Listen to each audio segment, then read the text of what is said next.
Sobat Komsos dimanapun Anda berada. Kembali lagi dalam program Komsos Keuskupan kita, yaitu Orsik, obrolan seputar iman Katolik bersama saya, Heni. Pada Orsik edisi kali ini, kita akan mengulas lebih dalam mengenai Minggu Palma bersama Pastor Bartolomeus. Apa kabar, Pastor? Kabar baik, luar biasa. Nah, sebelum kita mulai, Pastor, kita menyapa audiens dulu, Sobat Komsos sekalian. Salam, selamat ketemu untuk kita dalam kesempatan ini, dalam program Orsik kita yang kita bawa pada kesempatan ini. Horas. Baik, sebelum kita lanjut lebih dalam, sebelum kita mulai untuk mengulas lebih dalam mengenai bacaan Injil pada Minggu Palma ini, saya mau minta Pastor untuk memimpin kita dalam doa, Pastor. Baik, Saudara Heni dan saudara-saudara terkasih, mari kita awali program kita, kegiatan kita ini dengan berdoa dalam nama Bapa dan Putra dan Roh Kudus. Amin. Allah Bapa yang Maha Kasih, syukur selimpahnya kami haturkan kepadamu. Engkau memberi waktu yang berahmat untuk kami, di mana kami umat beriman boleh memasuki Minggu Palma, pembukaan Pekan Suci, untuk merenungkan lebih dalam, lebih dekat siapa Yesus yang kami imani. Semoga lewat obrolan singkat seputar iman ini, kami semua yang menghayati, mengimani Putramu Yesus Kristus sebagai Raja Damai dalam hidup kami, memampukan kami untuk senantiasa membuat Yesus itu menjadi Sang Maha Guru untuk kami, sebagai model pelayan sejati, sebagai pembawa damai untuk kami, sehingga pengalaman ini boleh kami bagikan dalam kehidupan kami sehari-hari, sehingga semakin banyak orang untuk semakin dekat percaya pada Putramu Yesus Kristus yang sebentar lagi masuk dalam kemenangan Paskah. Ini semua kami mohon kepadamu dengan pengantaraan Kristus Tuhan kami. Amin. Dalam nama Bapa dan Putra dan Roh Kudus. Amin. Baik, Pastor, terima kasih yang sudah memimpin kita dalam doa pembuka. Sebelum kita masuk dalam pengulasan, saya juga meminta Pastor untuk menghantar kita dalam bacaan Injil. Baik, Saudara Heni dan saudara-saudari terkasih, bacaan suci Injil yang akan kita ambil dalam bacaan Minggu Palma ini diambil dari Injil Markus. Tuhan bersamamu dan bersama rohmu. Inilah Injil suci menurut Santo Markus. Dimuliakanlah Tuhan. Pagi-pagi benar, imam-imam kepala, pemuka-pemuka rakyat, ahli-ahli kitab, dan segenap mahkamah agung mengambil keputusan. Yesus diikat, lalu digiring keluar dan diserahkan kepada Pilatus. Pilatus bertanya, "Benarkah engkau raja orang Yahudi?" Memang benar. Imam-imam kepala mengemukakan banyak tuduhan terhadapnya. Pilatus bertanya lagi, "Tidakkah engkau menjawab? Betapa banyak tuduhan mereka terhadapmu." Tetapi Yesus tidak menjawab lagi, sehingga Pilatus sangat heran. Biasanya pada hari raya, Pilatus melepaskan seorang tahanan seturut pilihan mereka. Ketika itu, ada seorang tahanan bernama Barabas yang ditahan bersama pemberontak lainnya. Dalam pemberontakan, ia telah membunuh. Rakyat datang menghadap dan meminta supaya Pilatus menjalankan kebiasaan itu. Pilatus menjawab dan berkata, "Maukah kamu kulepaskan raja orang Yahudi?" Ia mengetahui bahwa imam agung telah menyerahkan Yesus karena iri hati. Tetapi imam-imam kepala menghasut rakyat supaya meminta agar Barabas dilepaskan. Pilatus menjawab, "Kalau begitu, apa yang harus kuperbuat terhadap raja orang Yahudi?" Mereka berteriak, "Salibkanlah dia." Tetapi Pilatus berkata kepada mereka, "Kesalahan apa yang telah dibuatnya? Mereka semakin berteriak, "Salibkanlah dia!" Maka Pilatus yang ingin mengambil hati rakyat, melepaskan Barabas bagi mereka, sedang Yesus diserahkannya untuk didera dan kemudian disalibkan. Serdadu-serdadu membawa Yesus masuk ke dalam halaman istana, lalu mengumpulkan seluruh pasukan. Mereka mengenakan padanya sehelai mantel jingga, mengayam sebuah mahkota duri dan meletakkannya pada kepala Yesus. Mereka pun memberi salam kepadanya. "Salam, hai Raja orang Yahudi." Sesudah itu mereka memukul kepalanya dengan sebatang buluh, meludahinya dan berlutut memberi hormat kepadanya. Setelah mengolok-olok dia, mereka menanggalkan mantel jingga itu dan mengenakan padanya pakaiannya sendiri, lalu mengiringnya keluar untuk disalibkan. Ketika itu lewatlah bernama Simon orang Kirene, bapak dari Alexander dan Rufus. Dia baru datang dari luar kota. Mereka memaksa dia memikul salib Yesus, dan Yesus digiring sampai ke tempat bernama Golgota, yang berarti tempat tengkorak. Yesus diberi minum anggur bercampur mur, tetapi ia tidak mau. Lalu mereka menyalibkannya dan membagi-bagi pakaiannya dengan membuang undi. Pukul 9 pagi mereka menyalibkan dia. Alasan hukumannya yang ditulis berbunyi, Raja orang Yahudi. Bersama dia disalibkan pula 2 orang penyamun, seorang di sebelah kanan dan seorang di sebelah kiri. Maka terpenuhilah sabda kitab suci, ia terhitung di antara orang-orang jahat. Orang-orang yang lewat di situ menghujat Yesus. Sambil menggeleng-gelengkan kepala, mereka berkata, "Hai engkau yang merombak kenisa Allah dan mendirikannya dalam 3 hari, selamatkanlah dirimu dan turunlah dari salib." Imam-imam kepala juga mengolok-oloknya dan berkata seorang kepada yang lain, "Orang lain diselamatkannya sendiri, tetapi dirinya sendiri tidak dapat ia selamatkan. Hendaklah Kristus, Raja Israel itu, turun dari salib sekarang, agar kita lihat dan kita percaya." Juga kedua orang yang disalibkan bersama Yesus menghinakan dia. Mulai pukul 12 siang sampai pukul 3 sore, seluruh negeri diliputi kegelapan. Pukul 3, Yesus berseru dengan suara nyaring, "Eloi, Eloi, lama sabachthani," yang berarti, "Allah, ya Allahku, mengapa engkau meninggalkan daku?" Beberapa dari hadirin yang mendengar itu berkata, "Ia memanggil Elia." Maka seorang segera datang mencelupkan bunga karang ke dalam cuka, mencocokkannya pada sebatang buluh, dan memberi Yesus minum sambil berkata, "Tunggu, kita lihat saja, apa Elia datang menurunkannya?" Akan tetapi Yesus berseru dengan suara nyaring, lalu wafat. Maka tirai kenisa tercarik 2 dari atas sampai ke bawah. Ketika kepala pasukan yang berdiri di depan salib menyaksikan Yesus wafat sambil berseru, ia pun berkata, "Sungguh, orang ini putra Allah." Demikianlah sabda Tuhan. Terpujilah Kristus. Saudari Heni dan saudara-saudari terkasih,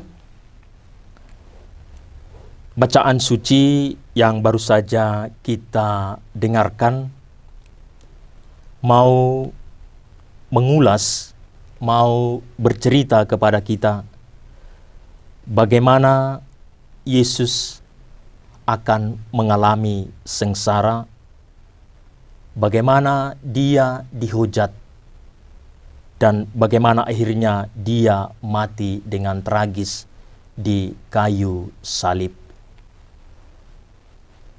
Dan sebelum kita masuk lebih dalam tentang Injil yang baru saja kita dengarkan tersebut, bahwa dalam minggu ini kita memasuki yang namanya Minggu Palma atau masuk dalam Pekan Suci. Maka misteri iman kita yang paling dahsyat itu, yang paling maha besar itu, justru terangkum mulai dari Pekan Suci ini, dan nanti lebih ditekankan lagi dalam Tri Hari Suci, Kamis Putih, Jumat Agung, Sabtu Suci, dan puncaknya nanti pada Paskah. Yesus bangkit, Yesus mengalahkan maut, Yesus mengalahkan kematian. Maka dalam mulai Minggu Palma ini, kepada kita diketengahkan bagaimana sesungguhnya misi yang dijalankan oleh Yesus itu, yakni Dia Sang Mesias, Raja Damai, dan itu ditampakkan dalam peristiwa-peristiwa Minggu Palma ini, atau Dia dielu-elukan sebelum masuk ke Yerusalem dan puncaknya nanti di Bukit Golgota, di mana mau ditekankan di sini bahwa kita mengemani Dia, mengemani yang tersalib, tetapi tidak tinggal pada salib. Justru di balik salib ini ada di sana pengorbanan, ada di sana ketaatan, ada di sana cinta kasih yang sejati, cinta dan ketaatannya kepada Allah, dan cinta dan mau menyelamatkan kita umat manusia. Disinilah puncaknya itu yang berujung nanti, yang bermuara nanti pada Paskah kebangkitan. Tetapi sebelum Paskah ini, Yesus menunjukkan kepada kita teladan contoh melalui Minggu Palma dan masuk Pekan Suci, Tri Hari Suci, Kamis Putih, Jumat Agung, Sabtu Suci. Disitulah kita semakin memahami, mengerti siapa sesungguhnya Yesus, Sang Mesias, Raja Damai untuk menyelamatkan kita. Demikian secara garis besarnya tentang bacaan suci yang kita baru saja dengarkan. Begitu, Saudari Heni. Baik, terima kasih Pastor yang sudah memberikan renungan singkat mengenai bacaan Injil pada hari ini. Saya ingin bertanya-tanya ini Pastor mengenai Minggu Palma. Yang pertama itu, kita kalau misalnya Minggu Palma kan menggunakan daun palma gitu. Kenapa sih kita menggunakan daun palma itu, Pastor? Adakah makna tersendiri untuk menggunakan daun palma tersebut? Nah, saya kira ini pertanyaan yang sangat bagus, karena mulai minggu ini kita masuk dalam yang disebut dengan Minggu Palma, dan itu diambil yang sangat identik dari daun palma. Bagaimana peristiwa itu? Ada dua kisah yang ditonjolkan di sini, dan yang lebih bercerita tentang daun palma itu dikisahkan dia dalam Injil Yohanes bab 12 ayat 1 sampai 11. Dan di sana Yesus dielu-elukan, dan di sana disebut juga bahwa mereka mengangkat daun palma itu. Sementara dalam Injil Sinoptik, Injil Markus itu mereka hanya membentangkan kain. Ketika peristiwa dari Betania, Yesus mau turun ke Yerusalem. Ketika dia mau turun ke Yerusalem, maka masyarakat banyak yang menantikan seorang raja, seorang Mesias. Maka sangat jelas di sana dikatakan dia yang disebut dengan kata-kata seruan, Hosana, Hosana. Itu sangat kental dia dalam Injil Sinoptik itu, dan juga ditegaskan juga dalam Injil Yohanes yang mau mengatakan selamatkanlah kami. Artinya umat menanti kehadiran seorang raja mesianik yang mau menyelamatkan mereka. Jadi apa mau dikatakan arti daun palma itu? Daun palma itu mau mengatakan apa? Simbol para pemimpin yang jaya. Simbol pemimpin yang membawa berkat. Kalau mau dihubungkan lagi dengan peristiwa nanti dia sudah masuk di Yerusalem dia, di mana dia mengalami sengsara wafat, tetapi akhirnya dia mengalami kebangkitan, maut dan kematian dikalahkan. Maka daun palma ini sebenarnya mau mengatakan simbol kemenangan, simbol sukacita, kegembiraan. Yesus dielu-elukan ketika berjalan dari Betania turun mau menuju ke Yerusalem, dan di sana nanti puncaknya, yakni Yesus memberikan hidupnya yang sejati itu demi cintanya kepada Allah dan demi cintanya kepada kita. Sangat menarik sebenarnya. Dalam peristiwa ketika dia masuk ke Yerusalem dari Betania, ada dua peristiwa di sini nanti, yakni peristiwa kalau kita hubungkan dengan perayaan kita, perayaan hari Minggu Palma ini, di mana kita memasuki pekan suci di luar gereja dan di dalam gereja. Begitu dia, saudara Heni. Baik, Pastor. Terima kasih atas penjelasannya. Kemudian, Pastor, saya ingin bertanya lagi. Pada Minggu Palma, itu kita tidak hanya merayakan perayaan Ekaristi di dalam gereja, kan, Pastor? Tapi ada ibadat juga, ibadat Palma, kalau tidak salah istilahnya. Di ibadat Palma ini kita mengisahkan tentang Yesus yang dielulukan tadi, yang seperti Pastor bilang. Tetapi pada liturgi Sabda di perayaan Ekaristi yang di dalam gereja, itu mengisahkan permulaan sengsara Tuhan kita Yesus Kristus. Nah, mengapa pada Minggu Palma ini itu kita seperti merayakan ada dua kisah seperti itu, Pastor? Nah, baik. Maka kita akan semakin masuk lebih dalam tentang Minggu Palma ini. Tadi saya sudah jelaskan sedikit untuk sampai ke sana. Sebenarnya itu satu kesatuan. Satu kesatuan antara Yesus yang berjalan, yang ini yang mau kita kenang kembali, kita rayakan kembali bagaimana Yesus memasuki Yerusalem. Dari Betania, dan dia dielu-elukan dengan menyebut Hosana. Dalam Injil Yohanes itu mereka mengangkat daun palma sebagai simbol Raja Mesianik yang menang itu. Sementara di dalam Injil Markus itu mereka membentangkan kain sukacita kegembiraan bahwa ini yang dinanti-nanti itu hanya dalam konsep yang sangat manusiawi. Mengapa? Yesus datang ketika ini sangat nampak ini ketika perayaan di luar gereja itu. Sekali lagi, ini satu kesatuan ya. Ketika kita merayakan bagaimana Yesus dengan secara simbolik menyuruh kedua muridnya untuk mengambil binatang keledai.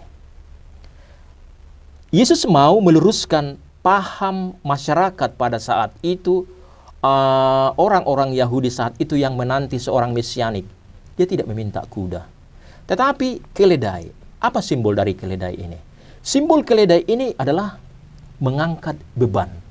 Jadi dia datang bukan sebagai seorang raja yang maha dahsyat, yang disimbolkan dengan kuda, dengan membawa senjata, membawa alat-alat untuk persenjataan yang luar biasa. Tidak, tapi dia menyuruh dengan mengambil seekor keledai. Seekor keledai pada saat itu dan sampai saat ini juga disimbolkan sebagai binatang untuk membawa beban. Maka apa makna yang sangat dalam di sini? Ya, dia datang mau membawa dosa-dosa kita. Dia mau menghapus dosa-dosa kita lewat peristiwa salib itu. Maka sukacita kegembiraan yang dari Betania ke Yerusalem ini, itu akan berlanjut nanti, berpuncak nanti, yakni peristiwa ketika kita merayakan, yakni memasuki pekan suci. Dan Injil yang dibacakan, yang kita dengarkan tadi itu adalah Injil di mana Yesus memasuki kisah sengsara. Bagaimana dia ditangkap, bagaimana dia disesah, bagaimana dia dihukum, dan bagaimana dia akhirnya diolok-olok dan sampai digantung, dibunuh, disalib. Jadi ini satu peristiwa yang satu kesatuan, dan dia mau datang meluruskan, membenarkan paham manusia pada saat itu. Masyarakat banyak termasuk orang Yahudi yang mengharapkan seorang mesianik yang dahsyat, yang maha besar dengan simbol-simbol kemahadahsyatan. Tapi dia mengatakan, saya datang sebagai Raja Damai. Raja yang rendah hati, raja yang sungguh-sungguh menyimbolkan pembawa damai, sukacita, kegembiraan lewat simbol-simbol yang ditunjukkan oleh Yesus itu sendiri. Maka sangat syarat makna dalam peristiwa Minggu Palma, daun palma yang kita rayakan pada pembukaan pekan suci tersebut. Demikian, Saudara Heni. Baik, Pastor. Terima kasih atas penjelasannya. Kemudian saya ingin pertanyaan terakhir ini, Pastor. Oke. Apakah makna Minggu Palma pada kehidupan kita sehari-hari, khususnya di zaman sekarang ini, Pastor? Baik, kalau mau kita apa makna merayakan Minggu Palma ini dalam kehidupan kita, lewat peristiwa tadi yang mulai ditampakkan, peristiwa Yesus memasuki Yerusalem dari Betania yang dielu-elukan, yang disorak-sorai dengan sukacita, dan berpuncak pada salib itu. Sebenarnya Yesus memberikan teladan kehidupan kepada kita lewat apa? Kita mau diajak bahwa mengimani Yesus itu, mengimani sebagaimana apa yang diajarkan, yang diteladankan oleh Yesus itu. Dia benar-benar datang sebagai Raja Pembawa Damai, dia benar-benar datang sebagai Raja yang rendah hati, tetapi dalam konsep Allah sendiri, bukan konsep manusia yang ada saat ini. Kalau dulu bahwa mereka mengharapkan pemimpin yang maha dahsyat, maka dia datang sebagai pemimpin yang rendah hati. Maka apa yang dibuat oleh Yesus ini sungguh-sungguh sangat kena pada pemimpin secara khusus Katolik di zaman ini. Apa? Kewibawaan seorang pemimpin itu terletak pada apa? Terletak pada kerendahan hati. Kewibawaan pemimpin itu terletak pada apa? Terletak datang untuk melayani dan bukan datang untuk dilayani. Ini yang pertama. Yang kedua, makna Minggu Palma untuk kita saat ini apa? Yesus mau mengatakan kepada kita apa? Apa makna kesengsaraan itu? Apa makna salib itu? Karena berpuncak ke situ nanti dan bermuara akhirnya nanti puncak yang paling sempurna itu pada Paskah. Untuk sampai pada sukacita yakni Paskah, kebahagiaan Paskah sejati itu, mau tidak mau harus kita lewati dengan salib. Dalam salib itu Yesus mengatakan apa? Bahwa justru lewat salib ini yang di dalamnya ada kerendahan hati, yang di dalamnya ada pengorbanan, yang di dalamnya ada kesetiaan, kita akan sampai pada Paskah atau makna Paskah yang sejati. Yesus yang kita imani itu tidak tinggal pada hanya salib ini, tidak. Itulah misteri iman kita yang sejati itu. Tapi dia mau menunjukkan kepada kita teladan atau makna Minggu Palma ini saat ini adalah ikuti, teladanilah aku sebagaimana yang Yesus buat sendiri itu. Dia datang mau menunjukkan ketaatannya kepada Tuhan, Bapa yang mengutusnya, mau menunjukkan kecintaannya kepada kita, agar kita selamat, agar kita mengalami sukacita, agar kita mengalami Paskah yang sejati. Itulah makna yang sangat dalam dari peristiwa Minggu Palma yang mulai dari Yesus dielu-elukan dan kita sampai kepada nanti puncak salib itu dan bermuara nanti pada kebangkitan yakni Paskah sejati. Demikian Saudari Heni. Baik, Pastor. Terima kasih yang sudah memberikan penjelasan mengenai pertanyaan seputar Minggu Palma, Pastor. Nah, kita sudah hampir selesai nih, Pastor. Sudah hampir di ujung. Bolehkah Pastor sedikit memberikan rangkuman mengenai ulasan yang kita tadi dan bincang-bincang kita tadi terhadap Sobat Komsos sekalian? Baik. Saudara Heni dan saudara-saudara terkasih, sebagai kata pamungkas atau refleksi terakhir lewat Minggu Palma ini, sebenarnya Yesus mau memberikan pengajaran dan teladan kepada kita. Dia mau mengajarkan makna hidup. Apa itu? Dia memberi kehidupan melalui kematian. Dia memberi kekayaan melalui kemiskinan, dan Dia memberikan kegembiraan melalui air mata, dan Dia memberikan kebebasan melalui ketaatan kita pada firman-Nya. Melalui kita Dia mati, tetapi melalui Dia kita hidup dan bangkit. Selamat memasuki pekan suci. Shalom. Oke, baik Pastor, terima kasih. Untuk menutup kegiatan kita ini Pastor, saya juga minta Pastor untuk memimpin doa. Sekalian berkat nanti Pastor. Baik, Saudara Heni dan saudara-saudara terkasih, terima kasih banyak untuk kita semua atas kebersamaan kita dalam kegiatan Orsik ini. Maka mari kita akhiri dengan berdoa. Dalam nama Bapa dan Putra dan Roh Kudus. Amin. Amin. Allah Bapa yang Maha Kasih, syukur selimpahnya kami haturkan kepadamu. Secara khusus, kami boleh bermenung akan Dikau melalui rahmat waktu yang sungguh berahmat ini. Melalui Minggu Palma yang sebentar lagi kami akan masuk di dalamnya. Peristiwa Minggu Palma menjadi pembukaan untuk kami dalam memasuki pekan suci, mau menghantar kami untuk semakin dalam bermenung akan Dikau, untuk menghantar kami semakin dalam memahami kisah sengsara-Mu yang akan berpuncak pada kematian di salib dan bermuara pada Paskah kebangkitan yang sejati.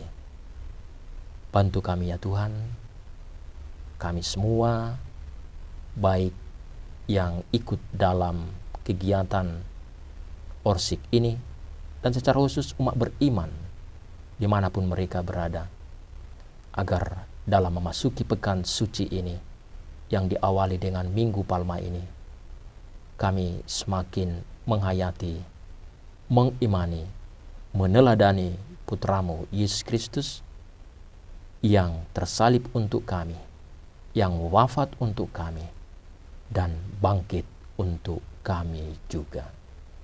Ini semua kami mohon kepadamu dengan pengantaraan Kristus Tuhan kami. Amin. Amin. Tuhan bersamamu. Dan bersama Roh-Mu. Semoga kita sekalian, dan secara khusus yang memasuki Minggu Palma ini, pekan suci ini, senantiasa dibimbing, dilindungi, dan diberkati oleh Allah yang Maha Kuasa, Bapa dan Putra dan Roh Kudus. Amin. Baik, terima kasih Pastor sekali lagi, dan sekianlah Orsik edisi Minggu Palma. Selamat memasuki pekan suci. Sampai jumpa di Orsik edisi selanjutnya. Shalom. Tuhan memberkati.